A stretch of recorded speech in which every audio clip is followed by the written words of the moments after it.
ఉమ్మడి నిజామాబాద్ జిల్లాలో అకాల వర్షం అన్నదాతలను అతలాకుతలం చేసింది. నిజామాబాద్ జిల్లా కేంద్రంతో పాటు మాక్లూర్, నందిపేట్, ఆర్మూర్, బాల్కొండ, భీమ్గల్, కామారెడ్డి జిల్లాల్లోని జుక్కల్లో ఈదురుగాలితో కూడినటువంటి వడగళ్ల వాన కురిసింది. దీంతో వరి, మొక్కజొన్న, ఆరబోసిన వరి ధాన్యం నీటిపాలైంది.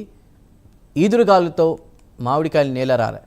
ఇక విద్యుత్ స్తంభాలు నేల కొరిగాయి, ట్రాన్స్ఫార్మర్లు దెబ్బతిన్నాయి. దీంతో బాధితులు తమను ఆదుకోవాలని ఆవేదన వ్యక్తం చేస్తున్నారు.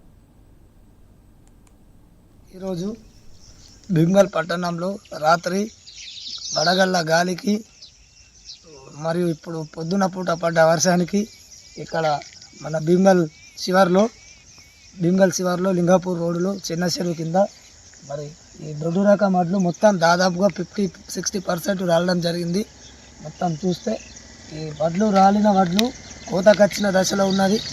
కోతకొచ్చిన దశ ఇయ్యాలను రేపు కోసే వారికి దేవుడు కరుణించకుండా నష్టం జరిగింది. దాదాపుగా మొత్తం రైతులకు నష్టపరిహారం ఇవ్వాలా. గతంలో మా రైతులకు అటుగందు మాకేం కాలేదు కాబట్టి అక్కడ సుఖ నష్టపరిహారం ఇవ్వాలకు రాలేదు. ఇప్పుడే అధికారులకు చారావణి ద్వారా నేను అడగడం జరిగింది. చారావణి ద్వారా అడిగితే గత కొట్టుకపోయిన దానికే నష్టపరిహారం రాలేదు. ఇప్పుడు పంపిస్తామంటుండ్రు. పంపించుడు కాదు, దయచేసి ఈ ప్రభుత్వం అధికారులు కానీ ప్రభుత్వ నాయకులు కానీ దయచేసి రైతుల మీద ప్రేమ చూపించి నష్టపరిహారం అందరికీ క్షేత్రస్థాయిలో వాస్తవంగా అంచనా వేసి ప్రతి ఒక్కరికి రాలిన వడగళ్ల వానకు రాలిన వారికి నష్టపరిహారం ఇవ్వాలా.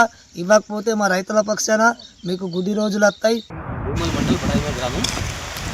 రాత్రి నుంచి అనుకోకుండా వరి వర్షం వస్తుంది. ఇక్కడ నిన్న వర్షం వరి మొత్తం నానిపోతుంది. రాత్రి వర్షాల వల్ల 3 ఎకరాల భూమి వేసినాము, పంట పోసినాము. వర్షాల వల్ల మొత్తం వడ్లు తడి ముద్దయి కొట్టకపోతున్నాయి. ప్రభుత్వం ఏమైనా ఆదుకోవాలి.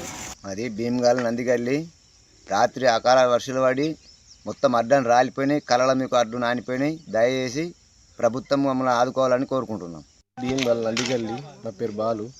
నిన్న అకాల వర్షం కురిసిన వర్షానికి రడ్లన్నీ కింద రాలిపోయాయి. వర్షాల వల్ల బాగా పంట నష్టం జరిగింది. మాకు ప్రభుత్వం నుంచి ఏదైనా సాయం కోరుతున్నాం, లేకుంటే బాగా ఇబ్బందులు ఉంటాయి అని తెలియజేస్తున్నాం.